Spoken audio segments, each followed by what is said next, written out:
Allahu Ekber, La ilahe illallah. Тарихи мәгълүматларга караганда, узган гасыр башында Төмәнәк авылында 3 мәчет эшләп килгән. Тора-бара алар саны кими, иң зур мәчет урынына башта Көнкүреш йорты, ә соңрак Кибет ачыла.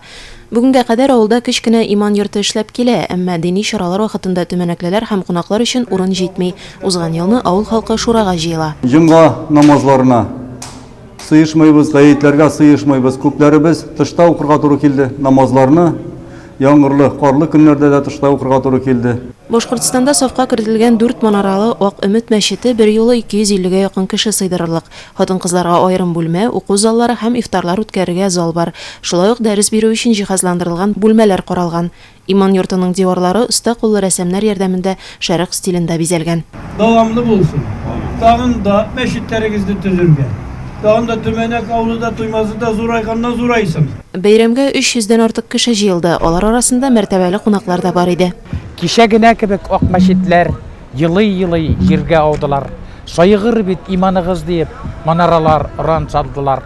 Үткәндәргә бүген зур уш итеп, турып баса җиргә манаралар, Изге Коръән, Юсуф китаплары, гөлкүмердән кабат яралалар. Төзелеш чыгымнарын һәм оештыру эшләренең шактый өлешен авылдагы эшкуар күренекле композитор Фәнир Галимов үз өстенә ала. Кешедә төрле өмет була. Бу инде ак өмет без балаларның шушыңарга тартылуы, бездән калган буынның дингә тартылуын барларга булдык. Шушында бәлки шушы ак өмет аларын тартып китерер, һәм инде балалар шушында үзләренең тәрбия алып, үзләренең безнең бабаларыбызның гореф-гадәтләрен дәвам итеп, үзебезнең телебезне саклап, матур иттереп, шушында йөрерләр һәм авылыбызны тагын да күркәм итеп, инде бу авыл безнең бүтән авылларга да инде үрнәк булып яшәргә һәм торырга насип булсын дигән уйлар белән эшләнгән эш инде бу. Ак Өмет мәчетенең ачу тантанасы Бабай утары этнографик музей комплексы буенча экскурсия белән тәмамланды.